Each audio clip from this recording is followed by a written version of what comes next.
ಸಸಿಗಳನ್ನ ನಾಟಿ ಮಾಡಾದ್ಮೇಲೆ ಬೇಸಲ್ ಡೋಸ್ ಏನೇನೆಲ್ಲ ಕೊಡ್ಬೋದು ಅಂಥೇಳಿ ಈ ವಿಡಿಯೋದಲ್ಲಿ ತಿಳಿಸ್ಕೊಡ್ತೀನಿ. ಮೊದಲನೇದಾಗಿ ನಾಟಿ ಮಾಡಿ ಒಂದನೇ ದಿನ ಅಥವಾ ಎರಡನೇ ದಿನದಲ್ಲಿ ನೀವು ಡ್ರೆಂಚಿಂಗ್ ಮಾಡಬೇಕಾಗುತ್ತೆ. ಅದು ಏನೇನೆಂದರೆ 1261 1261 ಮೋನೋ ಅಮೋನಿಯಂ ಫಾಸ್ಫೇಟ್ ಅಂತ ಬರುತ್ತೆ ಅದು. ಆಮೇಲೆ ಅದ್ರ ಜೊತೆಗೆ ನೀಮ್ ಆಯಿಲ್ 10,000 ppm ಇರುವಂಥ ನೀಮ್ ಆಯಿಲ್ ಯೂಸ್ ಮಾಡ್ಬೋದು.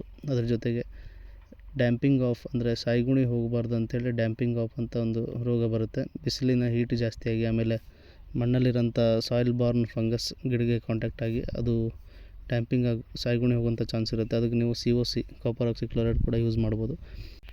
ರೂಟ್ ಫಾರ್ಮೇಷನ್ಗೆ ನೀವು ಹ್ಯೂಮಿಕ್ ಆ್ಯಸಿಡನ್ನು ಕೂಡ ಯೂಸ್ ಮಾಡ್ಬೋದು. ಪ್ರಮಾಣ ಹೇಳೋದಾದರೆ 1261 ನೀವು 1 kg ಒಂದು ಬ್ಯಾರಲ್ಗೆ, ಆಮೇಲೆ humic acid 1 kg, neem oil ಒಂದು 500 ml, ಅದ್ರ ಜೊತೆಗೆ COC ಒಂದು 500 ಗ್ರಾಮ್ ಇದೆಲ್ಲ ಮಿಶ್ರಣ ಮಾಡಿ ಒಂದು ಗಿಡಕ್ಕೆ ಒಂದು 50 ml ಅಷ್ಟು ಡ್ರೆಂಚಿಂಗ್ ಮಾಡಬೇಕು. ಡ್ರೆಂಚಿಂಗ್ ಮಾಡಬೇಕಾದ್ರೆ ಯಾವುದೇ ರೀತಿ ಎಲೆಗಳ ಮೇಲೆ ಔಷಧಿ ಬೀಳಬಾರ್ದು. ಅದಾದಮೇಲೆ ಗಿಡ ಬಿಟ್ಟು ಸ್ವಲ್ಪ ದೂರ ಮಾಡಬೇಕು.